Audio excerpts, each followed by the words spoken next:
একটি জাতি নিজেদের ধ্বংস নিজেরাই ডেকে এনেছিল। হে আমার পরিবার, এখনই বের হতে হবে, এটাই আল্লাহর নির্দেশ। কেউ পেছনে তাকাবে না, ও সামনে এগিয়ে চল, কারণ রক্ষা শুধুই আল্লাহর পক্ষ থেকে। আমার শহর, আমার মানুষ, আমি কি সত্যিই সব ছেড়ে চলে যাচ্ছি? যখন সতর্কবার্তা অমান্য করা হয় তখন শাস্তি হঠাৎ করেই নেমে আসে। আল্লাহ পুরো জনপদকে উল্টে দিলেন, এক মুহূর্তেই সব শেষ। আকাশ থেকে নেমে এলো শাস্তির পাথর, প্রতিটি নির্ধারিত ছিল তাদের জন্য।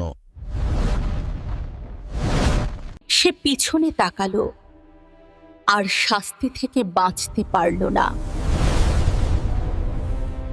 আল্লাহ তার বান্দাদের রক্ষা করেন যারা তার উপর পূর্ণ ভরসা রাখে। এই কাহিনীতে রয়েছে শিক্ষা, আল্লাহর অবাধ্যতা কখনো সফল হয় না। তুমি কি শিখলে এই গল্প থেকে?